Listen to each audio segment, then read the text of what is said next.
계속 앉아 계시기가 힘드시죠? 한 시간만 잘 견디시기 바랍니다. 세 번째 시간, 인류 역사의 새로운 시작이라고 하는 주제로 지금까지 예수님의 재림에 대해서 많은 말씀을 드렸는데, 재림하신 이후에 어떤 일들이 벌어질 것이냐, 이게 참 중요합니다.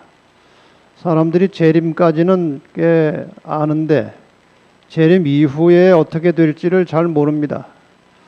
그래서 오늘 계시록 20장을 중심으로 재림 이후의 사건들을 좀 우리가 살펴보고 지금 현재의 인간 세상의 역사가 어떻게 끝나고 새롭게 시작되는지 그 문제를 좀 상세하게 다루겠습니다.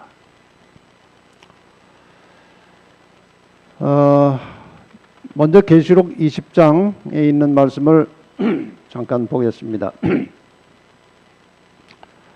설명은 나중에 드리겠습니다만은 여기에서 1000년이라고 하는 단어를 좀 여러분들에게 알려드리고자 합니다.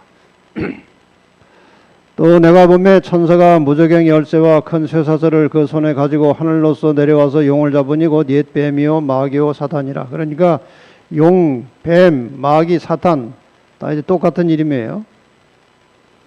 잡아 1000년 동안 결박하여 무저갱에 던져 잠그고 그 후에 임봉하여 1000년이 차도록 다시는 만국을 미혹하지 못하게 하였다가 그 후에는, 그 후라고 하는 것은 1000년이 지난 후에는 반드시 잠깐 노일이라, 이런 말씀이 나옵니다. 이것은 예수님께서 재림하실 때에 있을 대단히 중요한 사건입니다. 그 다음에 계시록 21장 1절과 2절에 보면 또 내아가 새 하늘과 새 땅을 보니 처음 하늘과 처음 땅이 없어졌고 바다도 다시 있지 않더라. 그러니까 지금 우리가 누리고 있는 이 세상은 태초에 하나님께서 천지를 창조하실 때 지었던 그 상태입니다. 그것이 죄 때문에 많이 망가지고 황폐되어 가고 있습니다만은 어쨌든 이것이 그 당시에 그 창조 때에 지어졌던 세상이고, 이것이 다 없어지고 새 하늘과 새 땅이 만들어지는 시간이 다시 옵니다. 이 두 가지 1000년이라는 말과 새 하늘과 새 땅이라는 말이 어떻게 연결되는지 오늘 그 문제를 좀 다루려고 합니다. 방금 말씀드렸지만 1000년이 언제 시작되는가? 시작점은 예수님의 재림 시에 시작됩니다. 그러니까 1000년이 시작되는 예수님의 재림, 그 당시에 어떤 일들이 먼저 일어나는지 성경적으로 살펴서 요약된 것만은 말씀을 드리겠습니다. 첫째로 예수께서 재림하실 때에 죽었던 의인들이 변화된 모습으로 부활하여 일어납니다. 그러니까 암으로 거의 몰골이 다 망가지고 비참하게 그런 모습으로 죽었던 사람들이 부활할 때는 완전히 건강한 새로운 모습으로 부활하게 됩니다. 그 다음에 예수님 재림하실 때 살아있던 의인들이 호련히 변화되어서 부활했다 살아난 의인들과 함께 공중으로 올라갑니다. 승천합니다. 세 번째, 그 다음에 구원받은 성도들이 공중에서 주님을 만나서 아버지 집으로 올라갑니다. 그러니까 예수님께서 재림하실 때는 예수님은 공중에 계시고 아마도 천사들이 내려와서 구원받은 성도들을 데리고 공중으로 올라갈 것이고, 공중에서 주님을 만난 후에 하나님 아버지 집으로 같이 올라갑니다. 그 다음에 이 땅에 살아있던 악인들은 재림의 영광으로 모두가 다 일단 죽습니다. 그러니까 시체가 가득 뒤덮인 그런 세상이 되어버립니다. 거기에 사탄이 사로잡힌 바 되어 이 지구상에 홀로 남아서 1000년을 보내게 됩니다. 이것이 방금 전에 읽어드렸던 계시록 20장 1절로 3절의 상황이죠. 다시 한번 보겠습니다. 천사가 무저갱 열쇠와 큰 쇠사슬을 그 손에 가지고 하늘로서 내려와서 용을 잡으니 곧 옛 뱀이요 마귀요 사탄이라. 그러니까 사탄이 이제 결박된 것처럼 나오는데 사실 여기는 문자 그대로 쇠사슬로 사단을 묶어봐야 그 사단이 거기 묶여 있을 존재가 아닙니다. 그 다음에 1000년 동안 결박하여 무저갱에 던져 잠그고 그 후에 임봉하여 이렇게 되어 있는데 이렇게 쇠사슬로 묶어서 아주 깊은 굴 속에 쳐놓고 그 우회를 잠가서 봉해 뒀다. 그거는 사탄에게는 아무 의미가 없습니다. 이 말은 무슨 뜻인가 하면은 구원받은 성도들은 다 하늘로 올라갔고 악인들은 다 죽어 있기 때문에 사탄 혼자서 아무것도 할 일이 없고 오고 갈 데가 없이 지구에 홀로 갇혀서 아무것도 할 수 없는 상태를 이렇게 묘사한 거죠. 다시는 만국을 미혹하지 못하게 하였다가 미혹할 대상이 없어요. 다 죽었고 하늘로 갔기 때문에 아무 대상이 없어서 1000년 동안 그냥 혼자 있는 것입니다. 그런데 그 후에는 1000년이 지난 후에는 반드시 잠깐 놓이겠다 그랬어요. 이 문제를 지금 여러분에게 설명하려고 합니다. 잘 들어주시기 바랍니다. 다시 한번 정리하면 예수 재림과 함께 사탄은 지구에 갇힌 상태에서 홀로 남아 일단 1000년 기간을 보내게 됩니다. 여기 일단이라고 한 말을 집어넣은 것은 1000년 후에는 잠깐 뭐 할 일이 있었다 그랬어요. 그게 무엇인지 또 이제 공부를 하게 됩니다. 자, 여기에서 이제 이 1000년이라고 하는 것이 실제적인 1000년인지 상징인지 한번 우리가 살펴볼 필요가 있습니다. 출애굽기 20장 11절에 보면은 안식일에 대해서 이렇게 말씀하십니다. 엿새 동안에 나 여호와가 하늘과 땅과 바다와 그 가운데 모든 것을 만들고 제7일에 쉬셨습니다. 그러니까 6일 일하시고 7일째 쉬셨습니다. 하루. 그래서 6일 더하기 하루에서 7일이 생겨났습니다. 그 다음에 출애굽기 21장 2절에 보면 내가 히브리 종을 사면 노예를 데리고 들어오면 종을 가지고 오면 6년 동안 섬길 것이요. 그 종이 6년 동안 주인을 위해서 섬기다가 제7년에는 값없이 나가 자유할 것이요. 여기 6년이 나오고 7년째 1년 해서 제7년이 나옵니다. 그러니까 6년 부려먹고 마지막 1년은 내놓으라는 것입니다. 그 다음에 레위기 25장 3절과 4절에 보면은 이 땅을 사용하는 원칙입니다. 6년 동안 그 밭에 파종하며 6년 동안 그 포도원을 다스려 그 열매를 거둘 것이나 제7년에는 땅으로 쉬어 안식하게 할지니 여호와에 대한 안식이라. 그러니까 땅도 6년 동안 경작하고 7년째는 쉬게 하고 그 다음에 다시 6년 동안 경작해서 먹고 7년째는 땅을 휴식시키라 그 말이에요. 지금 여기에서 여러분이 공통적으로 발견할 수 있는 것이 무엇인가 하면은 6대 1입니다. 하나님께서 인간 나라를 다스리실 때에 이 6대 1의 시간 원리를 사용하고 계신다는 것입니다. 다시 한번 복습하겠습니다. 6일간 천지 창조하셨고 7일째 휴식하셨죠. 하루. 이게 6대 1입니다. 6년간 노예를 종을 부리다가 7년째는 해방시켜주는 것도 6대 1이고 6년 동안 토지 경작하다가 7년째 토지를 쉬게 하는 것도 6대 1입니다. 지금 인류의 역사는 성경상으로 계산하면 대략 6000년 정도 지났습니다. 정확한 계산은 나오지 않지만 대략 창조로부터 지금까지 아담 이후로 쭉 나이를 계산해 보면은 6000년 정도 지났습니다. 그런데 6000년 동안 6년 땅 쉬게 하고 6년 동안 경작하고 1년 쉬게 하는 그것을 하지 않았어요. 혹시 그런 분 계십니까? 농사 지는 분 중에 6년 동안 농사 짓다가 7년째 땅 쉬게 하는 분 계십니까? 안 계시죠? 그래서 땅이 다 망가진 거예요. 그래서 비료 없고 농약 안 뿌리면 농사가 안 되는 겁니다. 그러니까 6,000년 동안 땅을 부려먹었으니 6대 1로 하면은 1,000년 정도는 쉬게 해야 비율이 맞아요. 그래서 아마도 하나님께서 이 마지막에 지구를 회복시키는 단계로서 1,000년 기간을 두시지 않나, 그런 우리가 예측을 할 수 있습니다.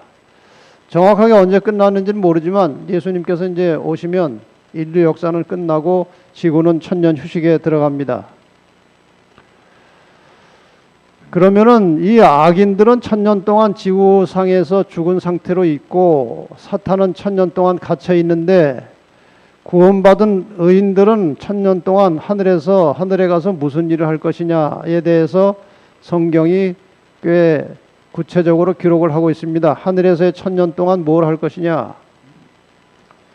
뭐 다른 여러 가지 뭐 좋은 재미있는 정말 경이로운 이벤트들이 많이 있을 것입니다만은, 지금 여기서 이제 강조하는 중요한 내용 하나는 의인들이 악인을 심판하는 장면이 나옵니다. 계시록 20장 4절과 5절에 보면, 또 내가 보좌들을 보니 거기 앉은 자들이 있어 심판하는 권세를 받았더라. 이제 심판하는 장면이 나옵니다. 예수의 증거와 하나님의 말씀을 인하여 목배임을 받은 자의 영혼들과, 지금 여기에서는 죽었다가 부활해서 구원받은 성도들을 말합니다. 두 번째, 또 짐승과 그의 우상에게 경배하지도 아니하고 이마와 손에 그의 표를 받지도 아니한 자들이 살아서, 이것은 살아있는 상태에서 바로 구원받은 성도들을 말하는 것입니다. 이 두 무리가 다 그리스도로 더불어 1,000년 동안 왕노릇하니 이는 첫째 부활이라. 그러니까 예수님께서 재림하실 때 일어난 부활을 첫째 부활이라고 합니다. 그리고 첫째 부활에 참여한 자들과 살아서 구원받은 자들이 악인을 심판하는 장면이 나오는데, 여기서 1,000년 동안 왕노릇한다고 되어 있습니다. 이게 무슨 뜻인가 하면은 만나라는 성경 주석에 보면, 왕노릇한다는 의미는 다스린다는 의미와 함께 심판을 가리킨다. 성경 시대의 심판, 재판의 일은 왕의 가장 중요한 직무 중 하나였다. 1,000년 동안 성도들은 악인의 형벌을 결정하는 심판의 일을 조력하는 것이다. 그러니까 여기 뒤에 1,000년 동안 왕노릇 한다는 말이 또 나옵니다. 왕의 중요한 기능 중에 하나가 옛날에는 중요한 심판을 하는 겁니다. 여러분이 솔로몬이 심판하는, 재판하는 광경을 아십니다. 이야기를 잘 들으셨죠? 두 여자가 한 아기를 데리고 와서 서로 자기 아기라고 우길 때 그 재판을 누가 했는가 하면 솔로몬이 했어요. 왕노릇 한다는 것은 재판을 하는 것인데, 여기 다시 또 왕노릇 한다는 말이 또 나옵니다. 이 첫째 부활에 참여하는 자들은 복이 있고 거룩하도다. 예수님 재림할 때 부활해야 된다는 거죠. 둘째 사망이 그들을 다스리는 권세가 없고 도리어 그들이 하나님과 그리스도의 제사장이 되어 1,000년 동안 그리스도로 더불어 왕노릇하리라 그랬어요. 여기 지금 첫째 부활이라는 말이 자꾸 나오는 것은 둘째 부활이 있다는 것이고, 둘째 사망이라는 말이 나오는 것은 첫째 사망이 있다는 겁니다. 그래서 첫째 사망, 둘째 사망, 그리고 첫째 부활, 둘째 부활에 대해서는 나중에 한꺼번에 설명을 잘 드리겠습니다. 그런데 왜 하나님이 다 심판하시면 될 텐데 성도들이 그 심판에 같이 동참을 하느냐 이겁니다. 이것은 하나님의 공의를 나타내기 위해서 하는 것입니다. 하나님께서는 정확하게 멸망받을 자와 구원받을 자를 정확한 기준으로 다 이미 결정을 하시고 다 아십니다. 근데 왜 우리가 거기에 심판에 동참을 하게 되느냐? 이런 일이 있을 수 있어요. 그 사람은 꼭 와야 될 사람인데 올 줄 알았는데 왜 못 왔을까 하는 일이 있어요. 이런 일이 절대로 있어서는 안 되겠지만 여러분들은 다 올라가셨는데 제가 안 보이면 이상할 겁니다. 그 뭐 서천에 와가지고 뭐 아는 것처럼 설교를 막 3번씩이나 하더니 숨어서 무슨 죄를 지었길래 못 왔을까? 그런 의문이 있어요. 그런데 이 하나님께서 판결해 놓으신 것을 가지고 이제 우리가 다 검토하고 같이 이제 심판에 동참하면서 마지막 내리는 결론은 무엇인가 하면 하나님은 참으로 사랑이시고 공의로우시다는 결론을 내리게 되는 것입니다. 하나님의 속성이 드러나는 거예요. 그래서 다른 여러 가지 우리가 하늘에 올라가서 1000년 동안 할 일이 많이 있겠지만 이 일에 대해서 지금 여기에서 강조하고 있는 겁니다. 사도 바울은 이러한 일이 있을 것을 미리 알고 고린도전서 6장 2절 3절에 그 계시적인 안목으로 예언적인 안목으로 이미 말씀을 써놨습니다. 성도가 세상을 판단할 것을 너희가 알지 못하느냐. 우리가 세상을 재판하겠다는 거죠. 우리가 천사를 판단할 것을 너희가 알지 못하느냐. 이 말은 악한 천사까지더라도 우리가 다 심판하겠다는 겁니다. 이렇게 해서 하늘에서 심판하는 일이 있을 것입니다. 그 다음에 이제 1000년이 다 찬 다음에 어떤 일이 벌어질 것이냐. 하늘에서 1000년이 다 지나갔어요. 그 1000년이 지난 다음에는 구원받은 하늘의 모든 가족들과 또 하늘에 있던 천사들과 하나님이 이 지상으로 내려오게 되어 있어요. 왜냐하면 어제 말씀드린 대로 인류의 구원은 회복입니다. 아담과 하와가 창조된 다음에 지구에 살았어요. 지구에 창조됐고 지구상에 살다가 여기서 우리가 죄를 짓고 잃어버리게 된 겁니다. 인간의 구원이라는 것은 아담과 하와가 죄 짓기 전에 상태로 되돌아가는 거니까 지구상에 살아야 되는 거예요. 그런데 하늘에서는 1000년을 보낸 다음에 이 지구로 다시 다 내려오는 성경절이 스가랴 14장에 나와 있습니다.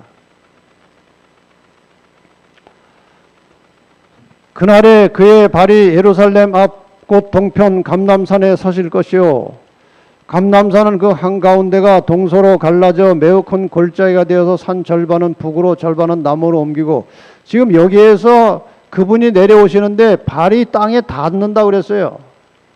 재림 때는 발이 땅에 닿지 않고 공중에 계십니다. 그런데 여기 지금 1000년이 찬 후에 예수님께서 지금 다시 하늘의 모든 가족들과 내려오시는 장면인데 여기 실제로 내려온다고 되어 있습니다. 나의 하나님 여호와께서 임하실 것이요. 내려오신다는 말입니다. 모든 거룩한 자가 하늘의 모든 가족들이 주와 함께 하리라. 그러니까 하늘의 모든 구원받은 자들과 하늘의 존재들이 같이 이 세상으로 내려오는 것을 예언하고 있는 겁니다. 엄청난 사건입니다. 하나님이 이 땅으로 내려오시는 겁니다. 원래 아버지 집은 하늘에 있었습니다. 그런데 그 집을 이주해서 이 지상으로 내려오는 거예요. 그러니까 이건 어마어마하게 큰 변화입니다. 그만큼 하나님께서 인간을 사랑하시고 우리와 함께 살기를 원하시는 겁니다. 여기 보면은 그 처소, 예수님께서 예비해 주셨던 처소 새 예루살렘 성도 지상으로 내려온다고 되어 있어요. 또 내가 보매 거룩한 성 새 예루살렘이 하나님께로부터 하늘에서 내려오니 그 예배한 것이 신부가 남편을 위하여 단장한 것 같더라. 다 내려오죠. 여기 새 예루살렘 성이 내려오는 것을 간단한 동영상으로 한번 만들어 봤습니다. 잘 보시기 바랍니다. 뭐 실제로는 이렇지 않겠지만 대략 이렇게 내려올 것입니다. 하늘에서 새 예루살렘 성이 내려오는 거예요. 다 보는 거예요.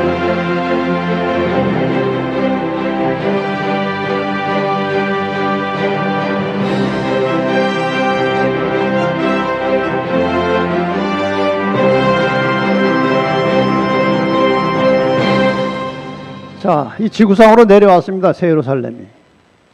하늘에 구원받은 성도들과 하늘의 가족들이 다 내려왔고 새 예루살렘도 다 내려와서 이제 이사가 끝났습니다.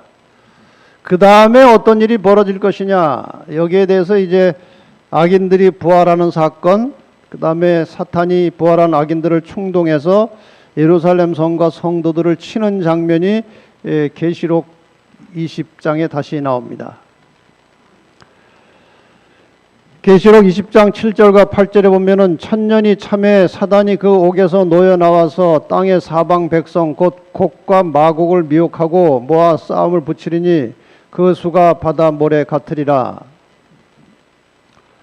사단이 옥에서 놓여 나왔다는 것은 묶여 있다가 풀렸다는 것이 아니고 아무것도 할 일 없이 홀로 남아 있다가 할 일거리가 생겼다는 것입니다. 잠시. 무슨 일거리인가? 죽었던 악인들이 다 부활해서 일어난 겁니다. 그래서 땅에 사방 백성이 생겼습니다. 그런데 그 백성을 뭐라고 했는가 하면은 곧 곡과 마곡을 미혹하고 모아 싸움을 붙인다고 그랬어요. 이 곡과 마곡이라는 말은 좀 어려운 단어이기 때문에 설명을 잠깐 드리겠습니다. 여호와의 말씀이 내게 임하여 가라사대 인자의 너는 마곡 땅에 있는 곡, 곧 로스와 메섹과 두발 왕에게로 얼굴을 향하고 이렇게 되어 있습니다. 이 마곡이라고 하는 것은 이스라엘 그 북방에 있는 지역의 땅을 마곡이라고 했고, 그 마곡 땅에서 일어나는 이방의 왕들의 이름을 곡이라고 했습니다. 그러니까 그 이스라엘 북방에서 일어나는 그 왕들은 계속 그 아래쪽에 이스라엘을 못 살게 하고 침략하고 핍박하고 그랬어요. 악의 세력입니다. 그래서 곡과 마곡이라고 하는 것은 하나님을 대적하면서 하나님의 백성들을 공격하는 모든 악의 세력들을 가리켜서 곡과 마곡이라고 하는 겁니다. 그러니까 모든 악한 세력들이 다 부활해 있고 그 부활한 무리들을 곡과 마곡이라고 했습니다. 사탄이 이제 그 곡과 마곡을 묘혹해서 싸움을 붙인다고 했습니다. 여기 악인의 부활까지 나왔는데 이것이 둘째 부활입니다. 그래서 설명을 좀 이제 같이 모아서 드립니다. 천년을 가운데 두고 양쪽에 재림이 있고 그 다음에 천년이 지난 다음에 재창조 역사가 나옵니다. 예수께서 재림하실 때의 부활을 의인의 부활이라고 하고 천년이 지난 다음에 일어나는 부활을 악인의 부활이라고 합니다. 의인의 부활이 첫째 부활이고 악인의 부활이 둘째 부활이죠. 그 다음에 예수님께서 이 부활에 대해서 요한복음 5장에 직접 하신 말씀이 있습니다. 이를 기이 여기지 말라. 무덤 속에 있는 자가 다는 의인이나 악인이나 무덤 속에 있던 자가 다 그의 음성을 들을 때가 온다. 선한 일을 행한 자는 생명의 부활로, 악한 일을 행한 자는 심판의 부활로 나온다. 그러니까 선한 자나 악한 자나 일단 한 번 죽으면 다시 한 번 살 기회가 있습니다. 첫째 부활을 그래서 생명의 부활이라고 하고 둘째 부활을 심판의 부활이라고 합니다. 그럼 첫째 사망은 무엇입니까? 예수님 전에 죽었던 모든 죽음을 첫째 사망이라고 합니다. 그 다음에 악인들이 부활했다가 사는 게 아니고 첫째 부활에 참여한 사람들은 영원히 살지만 둘째 부활에 일어났던 사람들은 다시 죽습니다. 그 죽음을 둘째 사망이라고 합니다. 그러니까 세 종류의 사람들이 있어요. 한 번 죽는 사람이 있고, 두 번 죽는 사람이 있고, 한 번도 안 죽는 사람이 있어요. 한 번 죽는 사람은 예수님 오시기 전에 죽은 의인들을 한 번 죽는 첫째 사망입니다. 그 다음에 두 번 죽는 사람, 악인들은 다 두 번 죽습니다. 한 번도 안 죽는 사람은 예수님께서 재림하실 때에 살아있던 의인들은 죽음을 맛보지 않고 바로 하늘로 가는데 세상은 공평한 겁니다. 살아서 구원받을 자들은 지난 시간에 말씀드렸던 이 마지막 악의 세력으로부터 핍박과 고난과 고통을 좀 받습니다만 그것을 하나님께서 통과하도록 다 지켜주십니다. 고난의 세월을 지나고 나서 바로 이제 살아서 구원받는 사람들이 이제 있습니다. 이렇게 세 종류의 사람이 있는데 여러분이 살아서 구원 받으시려면 아주 죽을 각오를 하고 예수를 잘 믿어야 돼요. 네, 그러니까 우리가 기왕 우리가 구원 받을 거 또 예수님 재림도 멀지 않았으니까 잘하면 살아서 바로 꼬이를 할 수도 있지 않을까 그런 생각이 듭니다. 그러니까 여러분 단단히 준비하시고 살아서 구원받을 준비를 하시기를 바랍니다. 절대로 둘째 사망에 들어가지 마시기 바랍니다. 어제 오늘 짧은 시간이지만 이 중요한 정보를 여러분에게 다 알려드렸으니까 잘 기억하시고 여기 참여했던 분들 중에 한 사람도 둘째 사망에는 들어가지 않게 되기를 바랍니다. 죽었던 악인들이 이제 살아났습니다. 저희가 지면에 널리 퍼져 성도들의 진과 사랑하시는 성을 두름에 이제 포위한 거죠. 저 예루살렘 성과 성도들을 이제 잡아 죽이려고 포위한 것입니다. 이때 무슨 일이 벌어질 것인가? 요 순간에 악인들이 이제 힘을 모아서 예루살렘 성을 공격하려고 할 때 이거 잠깐의 막간에 굉장히 중요한 이벤트가 하나 있습니다. 그것이 바로 무엇인가 하면은 예수님의 대관식이에요. 대관식. 예수님께서 온 우주의 왕으로 취임하시는 대관식이 있습니다. 예수님께서 돌아가실 때는 가시면류관을 쓰고 피 흘리고 돌아가셨어요. 아주 비참하게 사람들에게 조롱받고 핍박받으면서 모욕 중에 돌아가셨지만 지금 이 순간에 예수님께서는 영광의 면류관을 쓰고 나타나십니다. 대관식이 있습니다. 예수님께서 왕으로 취임하시는 장면이 있습니다. 이제 그리스도께서는 원수들 앞에 다시 나타나신다. 그 성보다 예루살렘 성보다 훨씬 높은 곳 찬란한 황금 기초 위에 높이 들린 보좌가 있다. 그 보좌에 하나님의 아들이 좌정하시고 그분의 나라의 백성들이 그 주위를 둘러싼다. 그리스도의 권능과 위엄은 우리의 말로 표현할 수 없고 붓으로 묘사할 수 없다. 영원한 아버지의 영광이 그분의 아들을 둘러싼다. 예수님께서 세상에 오셨을 때는 아주 초라하게 오셨고 가난하게 사셨고 사람들에게 멸시받고 조롱받고 천대받고 그렇게 살다가 십자가에 돌아가셨어요. 우리를 구원하시기 위해서 그런 희생을 치르신 것입니다. 원래 그런 분이 아니죠.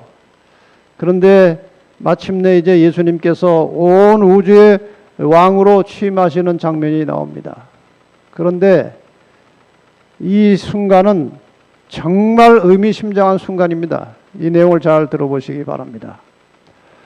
하나님의 아들의 마지막 대관식은 하늘과 땅의 모든 거민이 모인 가운데 행해진다. 이 말씀을 잘 보세요. 지금 이 순간은 지구상에 태어났던 모든 사람들이 한꺼번에 살아있는 상태입니다. 그렇죠? 구원받은 의인들 다 있죠? 악인들 다 살아나 있습니다. 그러니까 지금 이 순간에 온 지구상에 거주했던 모든 인간들이 한꺼번에 살아있는 이 상태에서 사람들이 예수 그리스도의 대관식을 직접 보게 된다는 말입니다. 그러니까 예수를 안 믿었던 사람들은 얼마나 땅을 치고 통곡을 하겠습니까? 이렇게 현실이 될 줄은 몰랐죠. 그냥 예수 믿는 사람들 우습게 보고 조롱하고 뭐 그렇게 하던 사람들인데 실제 이 장면을 보면은 얼마나 놀랐겠습니까? 여러분 이때 놀라는 사람들 되지 마시고 그 대관식의 기쁨으로 참여하는 사람들이 되셔야 되지 않겠습니까? 대관식이 마치고 이제 이 악인들이 예루살렘을 치려고 할 때 하늘에서 불이 내려와 저희를 소멸하고 그렇게 되어 있어요.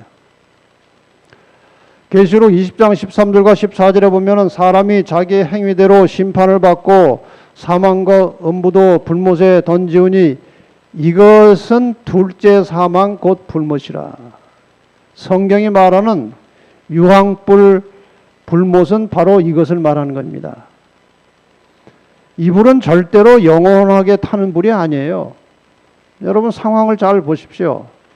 만약에 이 악인을 죽이는 불이 영원히 탄다면 저기 구원받은 성도들은 영원 동안 불구경만 하고 앉았어요. 이건 상황이 맞질 않습니다. 여기 분명히 불이 내려와 저희를 소멸하고 태워서 멸망시키는 것이지 계속 타는 불이 아니에요.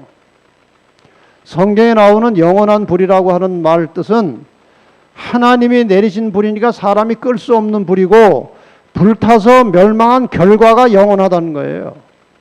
이렇게 해서 악인들과 악인의 세력들 완전히 다 불로 소멸되고 지구는 깨끗해집니다. 죄가 없어집니다. 이렇게 죄인과 죄 자체가 근원부터 완전히 청소된 죄가 없는 땅에 하나님께서 새 하늘과 새 땅을 조성하십니다. 모르겠습니다. 여기서 또 일주일 하실지 순식간에 하실지 모르지만 전능하신 하나님께서 어쨌든 이 지구를 완전히 새롭게 만들고 그 새롭게 만들어진 세상에서 성도들이 하나님과 함께, 이전에는 에덴 동산에서는 아담과 하와가 하나님과 함께 살진 않았어요. 그러나 지금은 이 죄를 경험하고 쓰라린 고통 중에 세월을 보내고 구원받은 성도들이 하나님이 옆에 계시는 하나님의 보호자와 함께 새하늘과 새 땅에서 영원히 사는 것이 새로 회복된 땅의 모습이에요. 이 장면에 대해서 계시록 21장에는 이렇게 기록하고 있습니다. 우리 같이 한번 읽어보겠습니다. 시작.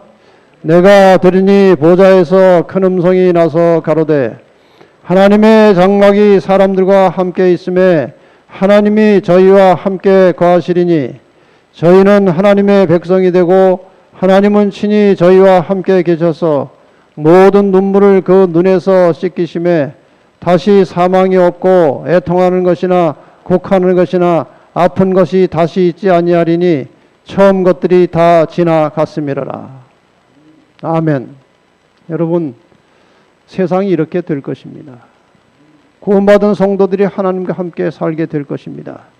이어서 말씀하십니다. 보좌에 앉으신 이가 가라사대 보라 내가 만물을 새롭게 하노라. 또 가라사대 이 말은 신실하고 참되니 기록하라 하시고 또 내게 말씀하시되 이루었도다. 나는 알파와 오메가요 처음과 나중이라. 내가 생명수 샘물로 목마른 자에게 값없이 주리니 이기는 자는 이것들을 유업으로 얻으리라. 나는 저의 하나님이 되고 그는 내 아들이 되리라. 이기는 자가 이 상급을 받게 될 겁니다. 여러분, 세상 살면서 신앙하는 것이 결코 쉬운 일은 아닙니다. 여러 가지 고난이 있고 시련이 있고 시험이 있고 실망할 때가 있습니다만은 끝까지 견디고 이겨서 이 하나님의 상급을 다 받으시기를 바랍니다. 이렇게 된 상태에 대해서 각 시대의 대쟁투 마지막 부분에 이렇게 이 장면을 묘사하고 있습니다. 대쟁투는 끝났다. 죄와 죄인들은 없어졌다. 온 우주는 깨끗해졌다. 오직 조화와 기쁨의 맥박만이 온 우주의 만물을 통하여 고동한다. 생명과 빛과 환희가 만물을 창조하신 분에게서 끝없이 넓은 우주로 퍼져나간다. 가장 작은 원자로부터 가장 큰 세계에 이르기까지 만물은 생물계와 무생물계를 막론하고 조금도 흠이 없는 아름다움과 완전한 기쁨으로 하나님은 사랑이라고 사랑이시라고 선포한다. 이렇게 해서 죄 많고 한 많은 인간의 역사는 끝나고 하나님과 함께 살 수 있는 영원한 새로운 세계가 시작되는 것입니다. 이제 이 일을 위해서 주님께서 다시 오실 것입니다. 기쁨의 큰 날이 될 겁니다. 이 기쁜 날에 대한 찬양을 한 곡 들으시면서 오늘 말씀을 마치겠습니다.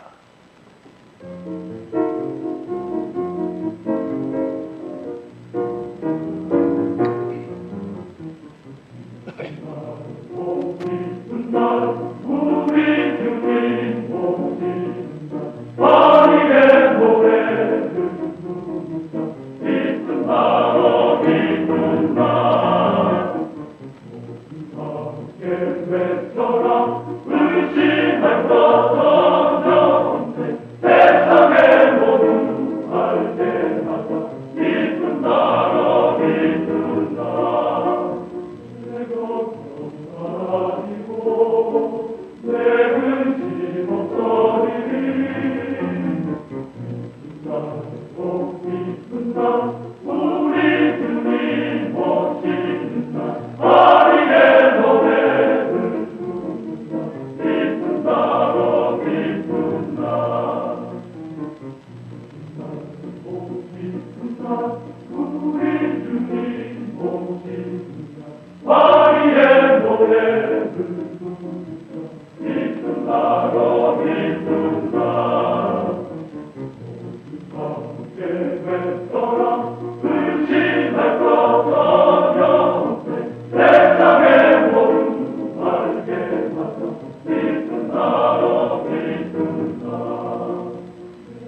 이럴 때 박수를 한번 하십시다.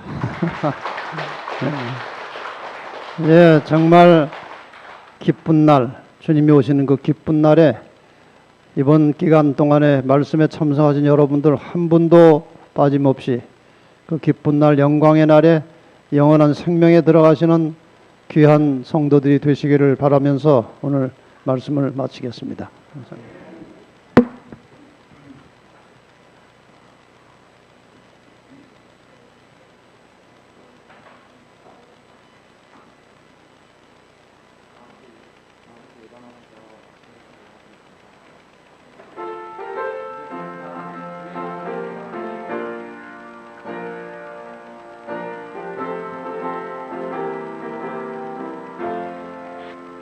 주의 눈물이 나고 세상 끝이 이르면 영광스러운 아침 동이 트겠네. 구원받은 성도들을 사방에서 호명할 때 나도 참여하겠네. 성도 호명하실 때에 성도 명하실 때에 성도 명하실 때에 나도 거기 가서 참여하겠네. 광명하고 맑은 아침 자던 성도 일어나 영화로운 새 생명을 얻겠네. 주의 택한 모든 성도 한 집에 모으고 호명할 때 나도 참여하겠네. 성도 호명하실 때에 성도 호명하실 때에 성도 호명하실 때에 나도 거기 가서 참여하겠네. 아침부터 저녁까지 주를 위해 일하며 기이하신 그의 사랑 전하세. 이 땅 위에 우리 할 일 모두 마친 이후에 호명할 때 나도 참여하겠네. 성도 호명하실 때에 성도 호명하실 때에 성도 호명하실 때에 나도 거기 가서 참여하겠네.